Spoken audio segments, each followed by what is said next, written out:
मगर इस मूर्ति में इसको रखा क्यों होगा? और वो भी ऐसे चहल पहल वाली कॉलोनी के बीच में रखी गई मूर्ति।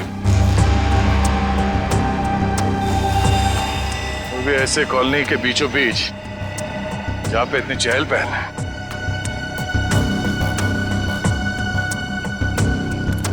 सर कॉलोनी के लोग काफी घबराए हुए हैं। किसी को नहीं पता है लाश किसकी। और सर इस कॉलोनी से कोई गायब भी नहीं हुआ है। चलो देखते हैं। आप लोग प्लीज इन बच्चों को अंदर घर भेज दीजिएगा। ये सब देखना सुनना इनके लिए अच्छा नहीं। प्लीज बच्चों घर जाके खेलो जाओ। माँ, आजोबा की मूर्ति में क्या था और उससे इतनी बदबू क्यों आ रही थी? घर आके बताती हूँ। बच्चों मम्मी की बात सुनना चाहिए। हाँ? जाओ घर के अंदर जाओ। आपके बच्चे ने कहा कि ये मूर्ति उनके दादाजी की? जी मेरे पिताजी की मूर्ति थी। सुमित प्रकाश नाम था उनका। उनकी मूर्ति क्यों बनवाई थी? मेरे पति एक इंजीनियर और साइंटिस्ट थे। सूखे इलाकों के लिए उन्होंने एक नई सिंचाई पद्धति का आविष्कार किया था। इसी से खुश होकर गवर्नमेंट ने उन्हें ये जमीन दान में दी थी। और सुमित जी इतने महान थे कि उन्होंने वो जमीन कॉलोनी को दान कर दी थी और हमने उसी जमीन पर ये बच्चों के लिए ये पार्क बनवा दिया। इसीलिए हमने उनके सम्मान में इस पार्क में उनकी मूर्ति लगवाई। देखिए ऐसा लगता है कि किसी ने हाल में इस लाश को मूर्ति में छिपाया है। हाँ, कुछ महीनों पहले। आप लोग बता सकते हैं कि मूर्ति यहाँ कब लगाई गई थी? क्योंकि शायद लाश को उसी वक्त अंदर रखा गया था। ये क्या कह रहे हैं सर? ऐसा हो ही नहीं सकता। सुमित जी जिस साल गुजर गए उसी साल ये मूर्ति वहां लगवाई गई थी। कम से कम 39 साल हो गए। 39 साल पहले? तो ये हो सकता है कि जब हाल फिलहाल में मूर्ति बदली गई हो या फिर इसकी मरम्मत की गई हो तब ये लाश इसमें डाल दी गई हो। जी नहीं, जब से ये मूर्ति लगवाई गई है तब से न इसकी मरम्मत हुई है और न इसे बदला गया। ऐसे कैसे हो सकता है? कुछ महीनों पहले मरे हुए आदमी की लाश इतनी पुरानी मूर्ति के अंदर कैसे हो सकता है? शायद ऐसा हुआ हो कि रात के अंधेरे में ये काम हुआ हो और आप लोगों को पता नहीं चला। पूर्वी, जरा वॉचमैन से पता करना। सर इस कॉलोनी में करीब 200 फैमिलीज रहती है। अगर किसी ने रात को पुतला बदला होता, किसी ने तो देखा होता, लेकिन यहाँ तो किसी ने कुछ देखा ही नहीं। सर यहाँ पर 2 वॉचमैन हैं। एक दिन में ड्यूटी करता है और एक रात में। और दोनों का ही कहना है कि किसी ने भी मरम्मत का काम होते हुए नहीं देखा। कमाल है, अगर कोई काम हुआ नहीं है तो फिर ये लाश मूर्ति के अंदर आई कैसे? सचिन 39 साल पहले ब्रॉन्ज की मूर्ति खड़ी की गई हो, तब से लेकर आज तक ना किसी ने उसकी मरम्मत की ना उस मूर्ति को बदल दिया। हाँ सर, 1976 की बात है सर। हाँ, और आज उस ब्रॉन्ज के पुतले के अंदर मिलती है एक लाश और कॉलोनी के 40 लोग कहते हैं कि उन्होंने कुछ देखा तक नहीं। कैसे हो सकता है मूर्ति के अंदर लाश? 2 ही तरीके आते हैं मेरे दिमाग में। एक, या तो पुरानी मूर्ति के अंदर लाश रखी या फिर नई मूर्ति बनाकर उसके अंदर लाश डालकर उस नई मूर्ति को पुरानी मूर्ति की जगह रखी गई और पुरानी मूर्ति गायब कर दी गई होगी।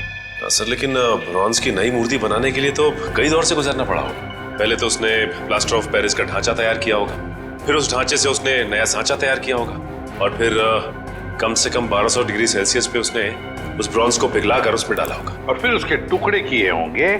टुकड़ों को फिर वेल्डिंग करके जोड़ा गया होगा। फिर मूर्ति तैयार होगी तो उसे खड़ा कर दिया गया होगा। ये कुछ चुटकी भर में थोड़ी होता है। बहुत टाइम लगा होगा, बहुत टाइम लगा होगा। और सर लाश को मूर्ति में रखा गया होगा, मूर्ति को कॉलोनी में लाया गया होगा और फिर पुरानी मूर्ति की जगह रखा गया होगा। पूर्वी, इतनी बड़ी मूर्ति कोई गोदी में उठाकर तो नहीं ला सकता। उसे लाने के लिए ट्रक या फिर कोई बड़ी गाड़ी लाई होगी। उसके साथ साथ उसे खड़े करने के लिए क्रेन लाया गया होगा। इतना सब अगर हुआ है फिर भी कॉलोनी के लोग कहते हैं कि उन्हें कुछ मालूम नहीं, ऐसा कुछ हुआ ही नहीं। सर फिर तो पहला वाला तरीका इस्तेमाल किया गया होगा सर। बॉडी को कॉलोनी में लाया गया होगा और फिर मूर्ति में रख दिया गया होगा। मूर्ति को लेटाया गया होगा, उसके बाद उसके अंदर लाश को रखा गया होगा और फिर उसे खड़ा भी किया होगा। कैसे हो सकता है, कैसे हो सकता है ये? सर इतना अजीब तरीका लाश को ठिकाने लगाने का, खूनी को ये सब करने की जरूरत क्या थी? वही तो, इतनी तकलीफ क्यों? लाश को ब्रॉन्ज की मूर्ति के अंदर ही क्यों? कोई ना कोई वजह तो जरूर होगी, पर है कौन ये? है कौन ये? लाश है किसकी? कैसे मरा है? मरा या मारा गया? इस आदमी की उम्र 45 साल है और इसकी मौत इसके सर पे लगी चोट की वजह।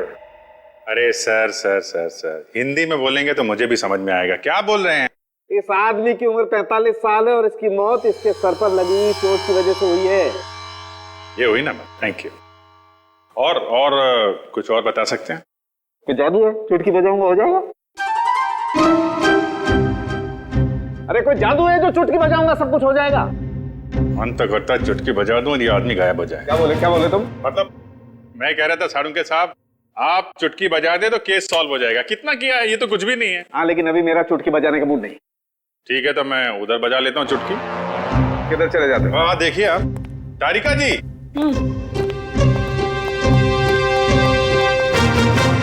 कुछ मिला आईडी वाईडी आपको? ना आईडी ना वॉलेट, कुछ नहीं। और ये कपड़ों की हालत देखो। भाई साहब, बज गई चुटकी।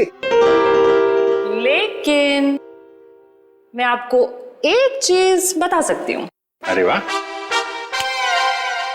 अब बजी चुटकी। मुझे मालूम था तारिका जी, आप मुझे कभी निराश नहीं करेंगे। बताइए। मैं आपको ये बता सकती हूँ कि ये लाश कितने समय तक उस मूर्ति में थी। अच्छा, कितने समय से? ये लाश ब्रॉन्ज की मूर्ति में बंद थी, वातावरण के प्रभाव में आए बिना। कुछ टेस्ट के बाद ये पता चला है कि 2 महीने से ये लाश उस मूर्ति में बंद थी। ओह, मतलब इस आदमी का खून 2 महीने पहले हुआ है? लगता तो ऐसा ही है। लेकिन सर, किसी ने इस लाश को देखा किसी ने उस मूर्ति में रखते हुए?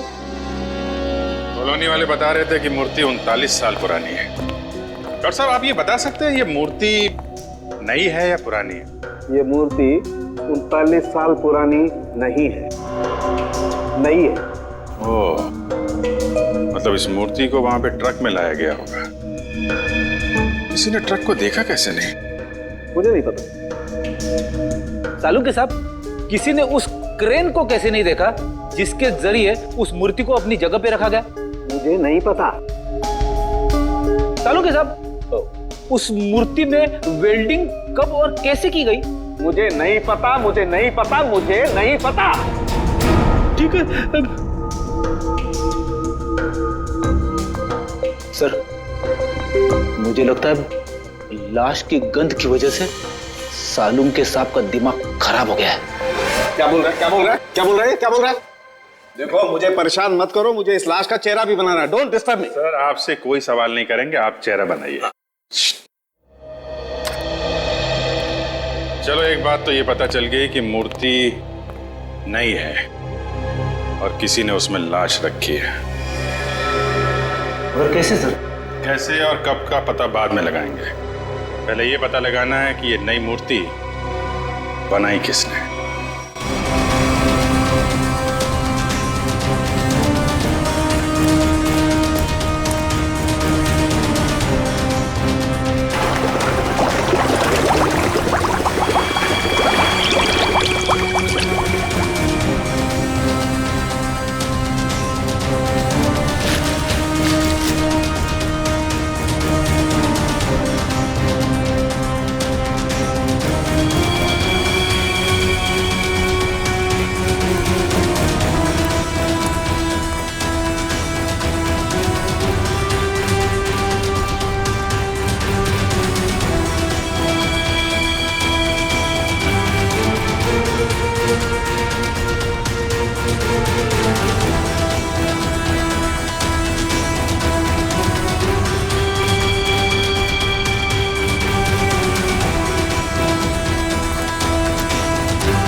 दुकान में तो कोई नहीं दिख रहा।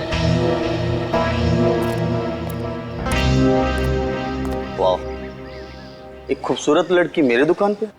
सीआईडी से हूँ मैं। तो क्या हुआ? लगता है तुम्हारा दिमाग ठिकाने पे नहीं है मिस्टर कुमार। क्या? कुमार? मैं किसी कुमार सुमार को नहीं जानता और न मैं कुमार सुमार हूँ। तुम निशित कुमार नहीं हो जिसकी ये दुकान है? ओ, इस दुकान के पहले वाले मालिक निशित कुमार, उनकी बात कर रही है ना? पहले वाला मालिक? हाँ, निशित कुमार का 2 महीने पहले खून हो गया।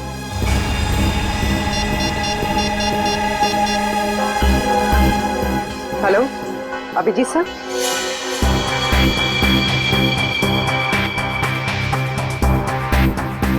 तारिका, बन गया ना चेहरा? तो इन्होंने ये दुकान निशित कुमार से खरीदी और 2 महीने पहले उनका खून हो गया। 2 महीने पहले की वो लाश थी ना जो उस मूर्ति में से मिली? हाँ सर, लाश। हाँ, लाश। अब ये बताइए कि निशित कुमार के बारे में और क्या जानते हैं आप? सर, मुझे ज्यादा पता नहीं है। उनकी माली हालत भी ठीक नहीं थी और कई सालों से उनके पास कुछ काम भी नहीं था।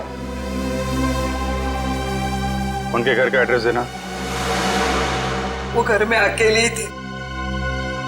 जब मैं बाहर से आई तो देखा चोरों ने उनका गला काट दिया था। शायद मैं यहाँ होती तो उनको बचा सकती थी सर। हम आपकी तकलीफ समझ सकते हैं अर्चना जी, पर क्या आप बता सकती हैं कि क्या क्या चोरी हुआ था? कुछ नहीं, चुराने के लिए आई ही क्या घर में? कुछ नहीं था और अब भी नहीं है। आपके पति जो मूर्तियां बनाते थे वो किन के लिए बनाते थे? मेरा मतलब है उनके क्लाइंट्स कौन कौन थे? मुझे पता नहीं, लेकिन उनकी सारी चीजें वो अलमारी में रखते थे। हम वो अलमारी देख सकते हैं? जी। अलमारी देख लो जरा।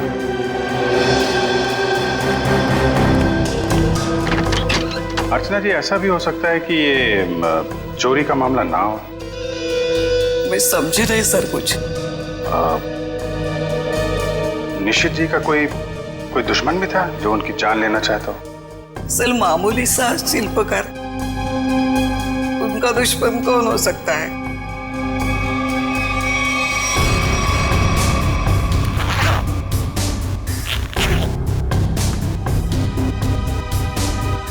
सर,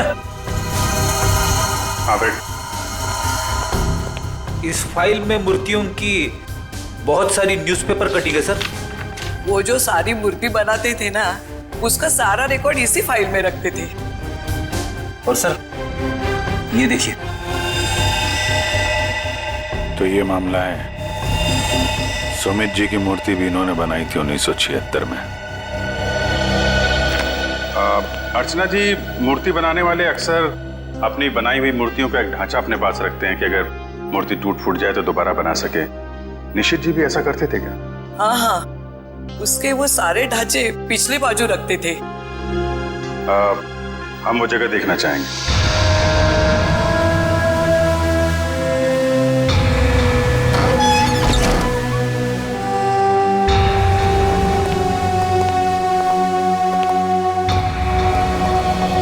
सर, आप सब देख रहे हैं ना, ये उनकी पूरी जिंदगी की कारीगरी है। उन्होंने जितनी भी मूर्तियां बनाई थी उन सबका एक एक ढांचा यहाँ है।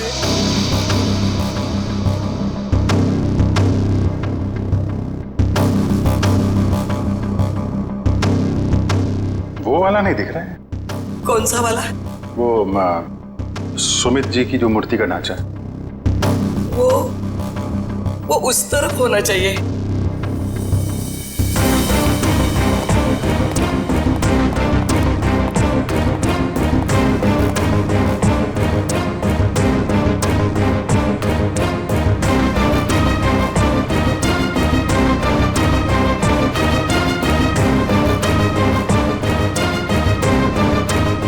आप क्या देख रहे हैं? ये मिट्टी देख रहे हो? यहाँ पे कोई ढांचा था जो अब नहीं है। अर्चना जी, हाँ वो सुमित कुमार जी की मूर्ति का ढांचा यहीं पे था? हाँ यही था। ले गए। सर आपका मतलब उन चोरों से थे नहीं? सुमित कुमार जी की मूर्ति का ढांचा चोर चुरा के ले गए। ऋषि जी का खून इस ढांचे की वजह से हुआ है। लेकिन सर, सुमित जी की मूर्ति का ढांचा चुरा के चोर क्या करेंगे? उस ढांचे की मदद से सुमित जी की नई मूर्ति बनाई गई और उस लाश को उसमें डाल दिया गया। लेकिन सर हमें कैसे पता चलेगा वो लाश किसकी है? साड़ू के साहब लगे हैं ना लाश का चेहरा बनाने में। एक बार चेहरा बन जाए सारी कहानी सामने आ जाएगी। हाँ डॉक्टर साहब, बन गया चेहरा?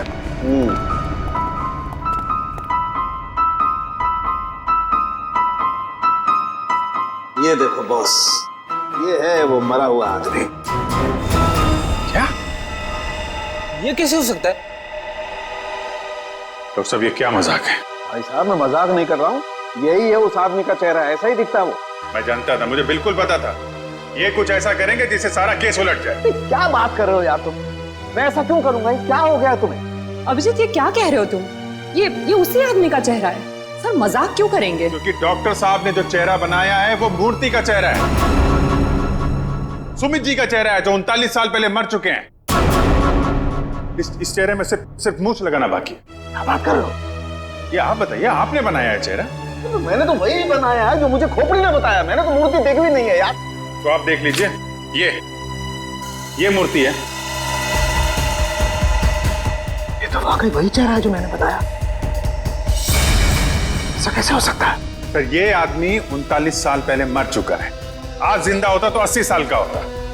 और आपने कहा था ना कि ये मरा हुआ आदमी 45 साल का है। कैसे पॉसिबल है?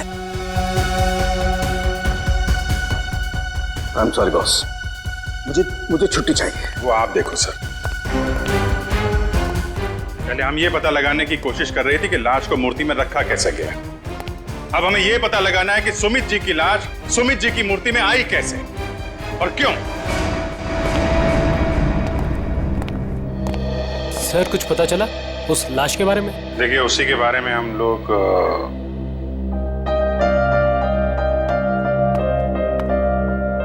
बच्चों, हमें आपकी नानी और मम्मी से कुछ जरूरी बात करनी, और बातें ऐसी हैं जो आप लोगों को नहीं सुननी चाहिए। तो आप लोग प्लीज अंदर जाइए। क्यों? हम क्यों नहीं सुन सकते? ये बड़ों की बातें हैं, बच्चों का कोई काम नहीं। हमें पता है, हमारे आजोबा की मूर्ति में से लाश मिली है ना। आप उसी के बारे में बात करने आए हो ना? हाँ, और कुछ जरूरी बातें हैं। आप लोग अच्छे बच्चे हो ना? हो ना? प्लीज अंदर जाओ।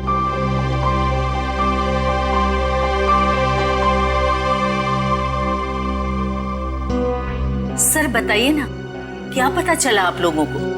एक्चुअली इस केस की जांच को लेकर हम थोड़ी उलझन में हैं और हमें लगता है कि आप सुलझा सकती हैं इस उलझन को।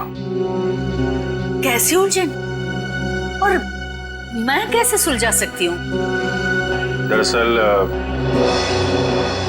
ये सब हमारे परिवार वाले जैसे ही हैं। जब से शादी करके आई हूँ इसी कॉलोनी में रह रही हूँ। ये लोग सब कुछ जानते हैं। आपको जो कुछ भी कहना है इनके सामने कह सकते हैं। ठीक है। आपके पति सुमित जी को गुजरे हुए करीब 39 साल हो गए है ना? लेकिन सुमित जी की मूर्ति में से हमें जो लाश मिली है वो सुमित जी की है।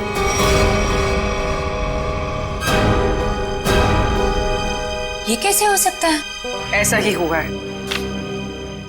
ये देखिए।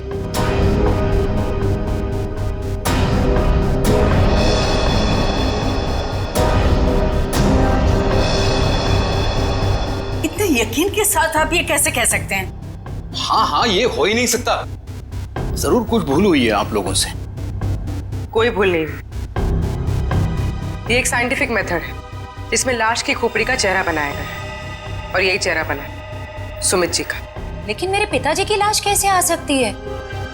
ये मुमकिन नहीं है। वही तो, लाश की उम्र करीब 45 साल की है। आपके पिताजी जिंदा होते तो 80 साल के ऊपर के होते हैं। अब बात यह है कि 80 साल का आदमी 45 साल का कैसे हो गया? ये मैं कैसे जान सकती हूँ? अब आपको नहीं पता तो हमें कैसे पता होगा? चेहरा तो बिल्कुल आपके पति का ही है। सर, उनकी मौत के बाद उनका अंतिम संस्कार मैंने ही किया था।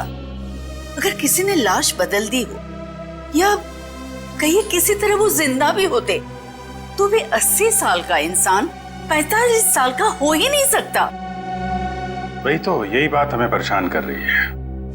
अच्छा, आपके परिवार में कोई ऐसा आदमी था जो बिल्कुल सुमित जी से मिलता जुलता हो?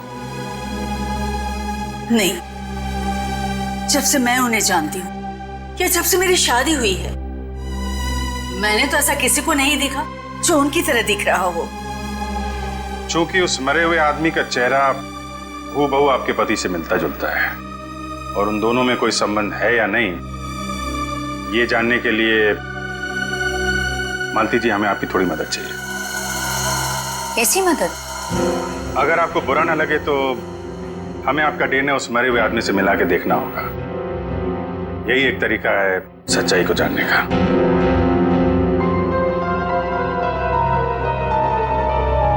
ठीक है, मैं तैयार हूँ, क्योंकि हम भी इस सवाल का जवाब चाहते हैं।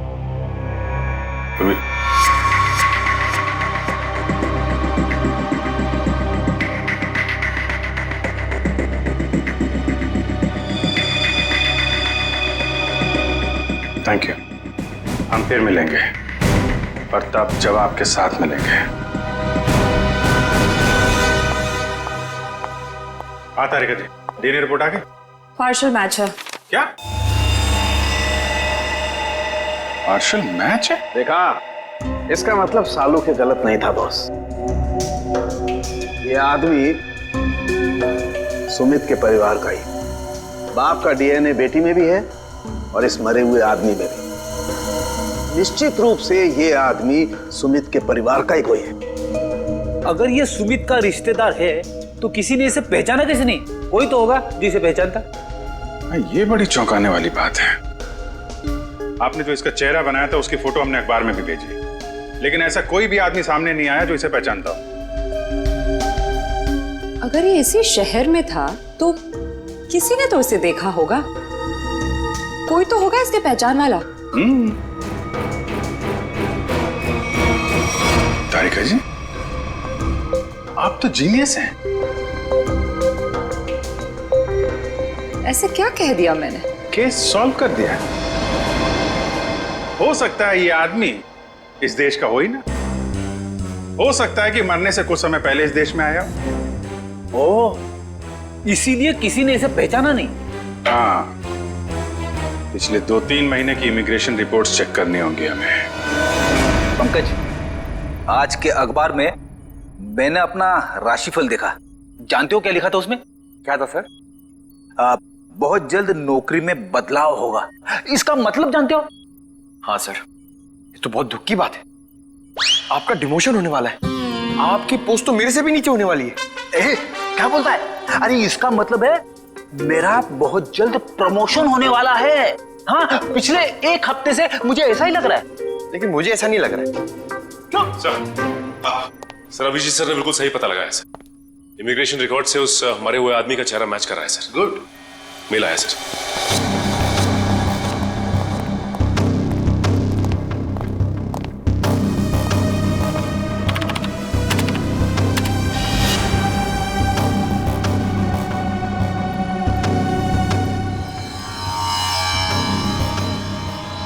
सचिन, ये तो बिल्कुल सुमित जैसे ही दिखता है।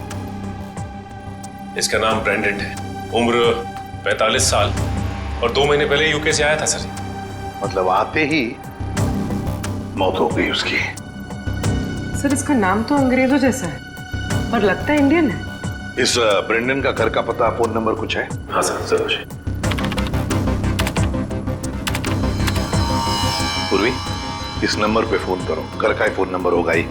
उसके माता पिता से बात करो, मगर सावधानी से। शायद उन बेचारों को पता भी नहीं होगा ब्रेंडन के साथ क्या हुआ है।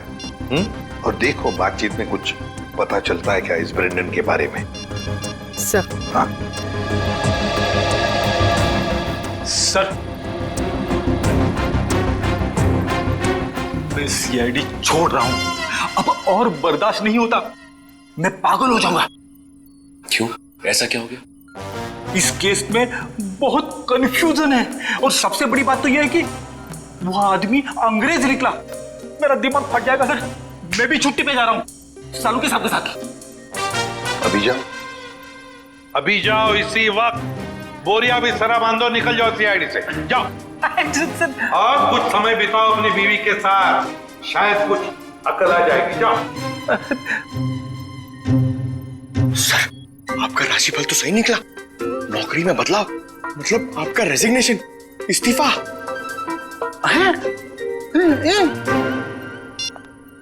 सर। हाँ पूर्वी, बात हो गई? हाँ सर, एक और चौंकाने वाली बात पता चली। क्या? सर, ये ब्रेंडन सुमित का बेटा था। ब्रेंडन सुमित का बेटा है? वो कैसे? उसकी पहली शादी से। सुमित ने बियाट्रिस नाम की एक अंग्रेज औरत से 1970 में शादी की थी। बेटे को जन्म देते हुए वो औरत मर गई। बीवी की मौत के बाद उसका दिल टूट गया और वो अपने इस बेटे को लेकर इंडिया वापस आना चाहता था, लेकिन उसकी बीवी के घर वालों ने बच्चे को आने नहीं दी, इसलिए बच्चे को नाना नानी के पास छोड़कर वो इंडिया आ गया।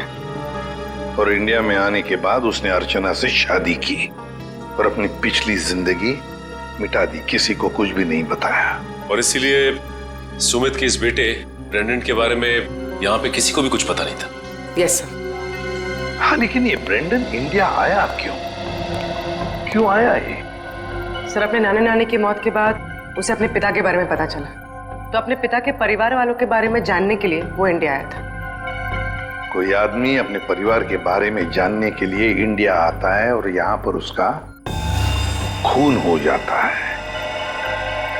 नहीं नहीं नहीं नहीं, ये कोई और ही चक्कर है। सर, अब इस ब्रेंडन के खूनी तक हम कैसे पहुंचेंगे? शुरू से शुरू करके। सॉरी सर, आपका मतलब क्या था? एयरपोर्ट से पंकज, एयरपोर्ट से। जैसे ब्रेंडन एयरपोर्ट पर उतरा, पता लगाएंगे वो कहां गया, कैसे गया, किससे मिला।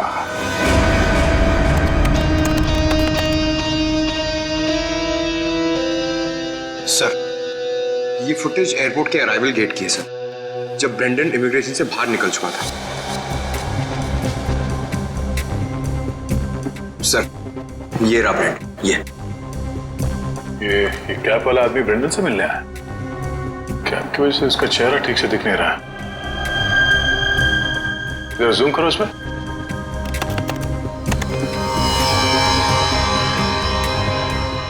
ऐसा लगता है कि जानबूझकर ये आदमी अपना चेहरा छुपा रहा है। ये चाहता नहीं है कि उसका चेहरा कैमरे पे कैप्चर हो। आगे बढ़ो। सर, ये दोनों तो पार्किंग की तरफ गए। इसका मतलब इस कैप वाले आदमी की गाड़ी पार्किंग में है।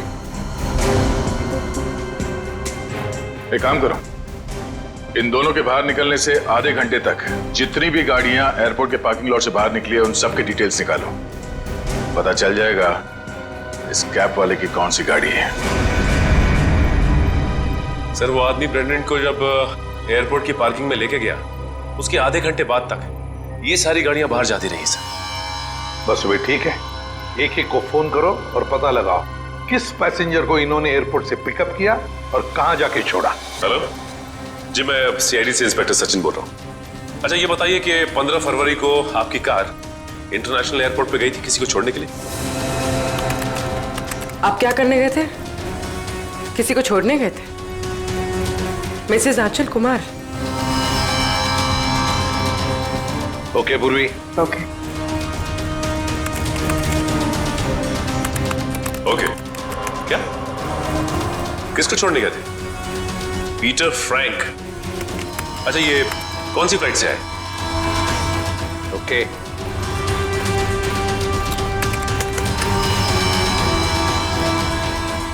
मिस्टर डिसिल्वा,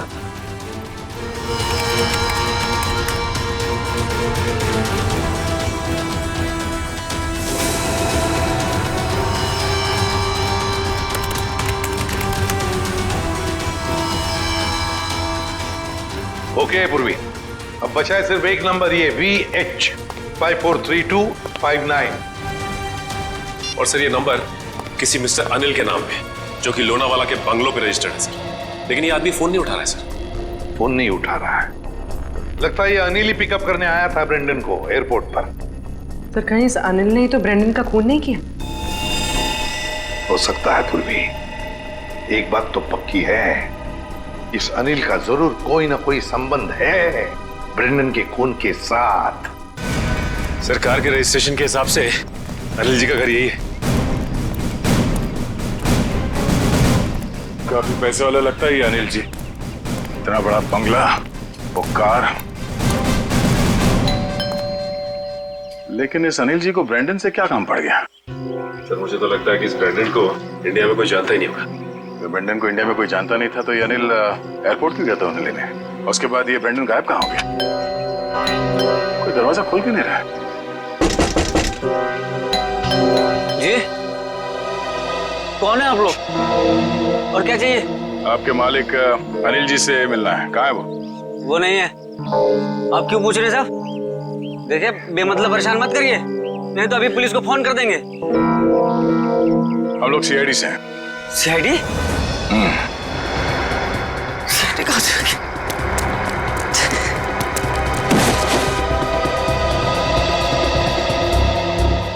अब ये हमारे किसी काम का नहीं है। लगता है अनिल जी उसी तरफ है जिस तरफ ये भाग रहा है। चलो देखते हैं। हट, हट।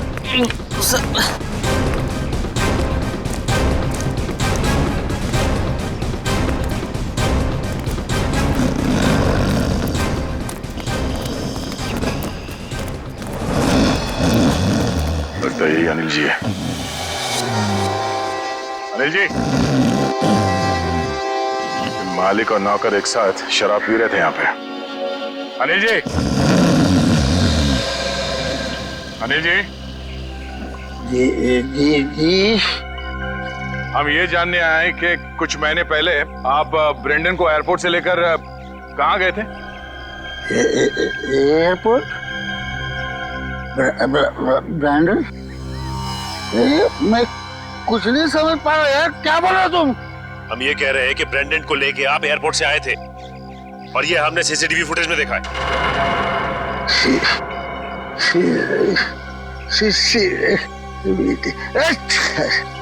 अनिल जी, आपकी कार कौन सी है?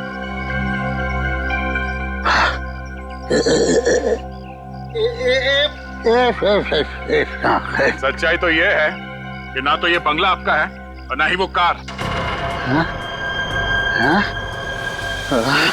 बाप,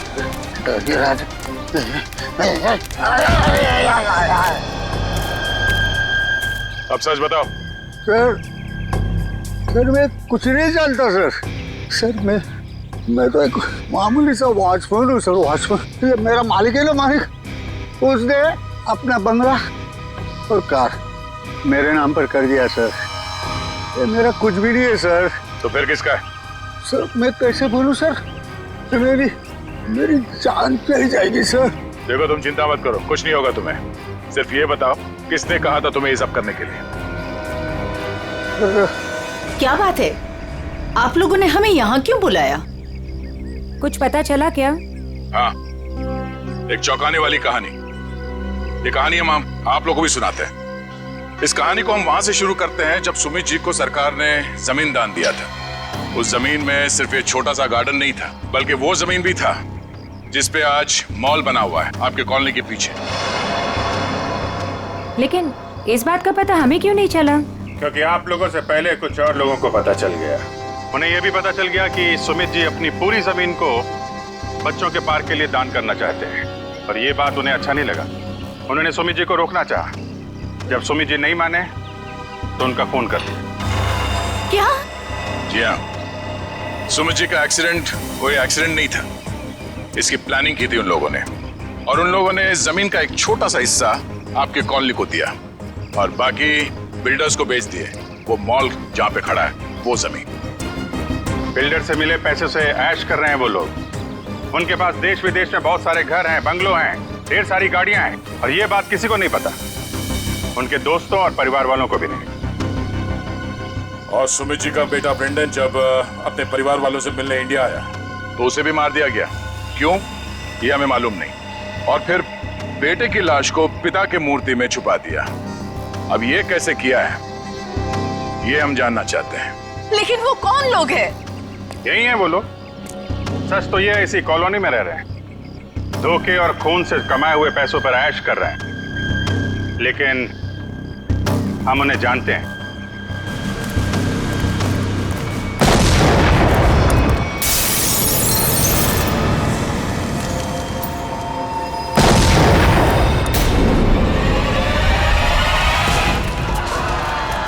अजय, अजय उनको पीछे आइए, जल्दी।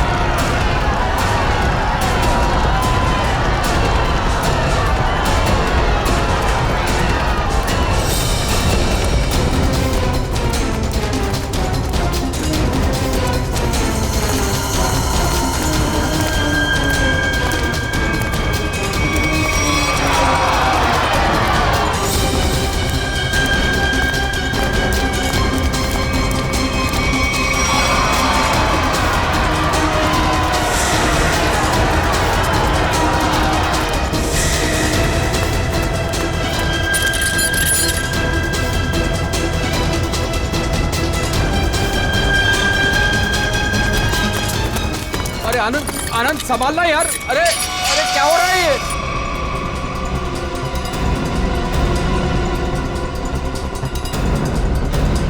कहाँ भाग रहे हो? अरे सर उतारिए हम लोगों को। सर मर जाएंगे हम। सर नीचे उतारिए प्लीज। सर हमने तो तुम दोनों का नाम भी नहीं लिया था। हाँ, मगर तुम लोगों के लोनावले वाले बंगले पे गए थे हम लोग। नीचे उतारिए ना। अरे तुम लोग तो वैसे ही गिरे हुए आदमी हो। सुमित जी और ब्रेंडन का खून किया तुम लोगों ने। नहीं सर, वैसे हमें पता चल गया, तुम लोगों को मालूम पड़ गया था कि तुम्हारे करतूत के बारे में हमें पता चल गया। सर नीचे उतारिए प्लीज। इसलिए कॉलोनी वालों की जान को नुकसान पहुंचा है। हाँ? और अब उसका भगदड़ का सहारा लेके भाग रहे तुम लोग। सर उतारिए हमें। सर नीचे उतारिए प्लीज। नीचे उतारिए ना। मर जाएंगे सर। सर नीचे उतारिए ना।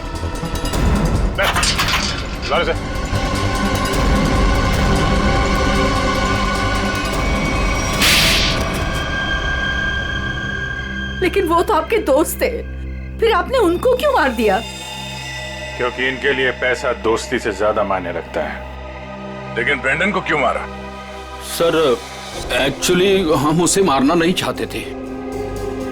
हम उसे एयरपोर्ट से सीधा हमारे खाली पड़े हुए फ्लैट पे लेके गए। हमने सोचा था हम उसके बाप के मरने की झूठी कहानियां सुनाकर उसको यूके वापस भेज देंगे, और उसने हमारी वो बातें सुन ली थी जिसमें हमने सुमित को मारने का जिक्र किया था। इसके लिए उसको मारा सर। लेकिन उसकी लाश मूर्ति में क्यों छुपाई? हम नहीं चाहते थे कि उसकी लाश किसी भी हालत में सीआईडी को मिले। अगर हम उसे जलाते, दफनाते या किसी तालाब झील में उसकी लाश छोड़ देते तो एक न एक दिन तो लाश मिल ही जाती ना। फिर तो हम पकड़े जाते। इसलिए हमने उसकी लाश सुमित की मूर्ति के अंदर डाल दी थी ताकि कोई ढूंढ ना सके। इसीलिए तुम लोगों ने निशित को मार दिया और उसके गोडाउन से सुमित जी के पुतले का ढांचा को चुरा लिया और नई मूर्ति बनाई। हाँ? लेकिन तुम लोगों ने मूर्ति जब बदली तो कॉलोनी वालों को कैसे नहीं पता चला? वो सर, हमने एक दिन पूरे कॉलोनी वालों को रात के खाने की दावत दी थी और हमने उनके खाने में नींद की गोलियां डालती थी। अच्छा, जब सारी कॉलोनी सो गई तो पुरानी मूर्ति की जगह नई मूर्ति रख दी। अगर अवनी अपनी कार से उस मूर्ति को ठोकर नहीं मारती तो इनके काले कारनामों से पर्दा नहीं हटता। लेकिन सच्चाई में एक ताकत होती है जो कभी छुपती नहीं, और जुर्म में भी वही कमजोरी होती है, वो भी कभी छुपती नहीं। इन्हें हमारे हवाले कर दीजिए, इन्हें सजा हम देंगे। हाँ सर, इन्होंने हमें धोखा दिया है, ये हमारे गुनहगार है। नहीं सर, हमें अरेस्ट कर दो, ये लोग मार डालेंगे। हमें अरेस्ट कर लीजिए सर। तुम्हें सजा देने का हक अगर हमारे हाथ में होता तो हम तुम्हें इनके हवाले कर देते। हमारे हाथ बंधे हुए हैं, वरना निखिल, पंकज ले जाओ इन्हें।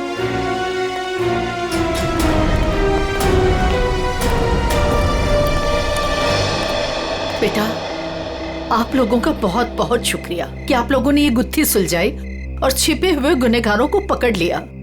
ये तो हमारा फर्ज था, लेकिन हम पूरी कोशिश करेंगे कि मॉल की जमीन भी कॉलोनी को वापस मिल जाए। आपके पति का जो सपना था वो पूरा होके ही रहेगा। खुश रहो बेटा, खुश रहो।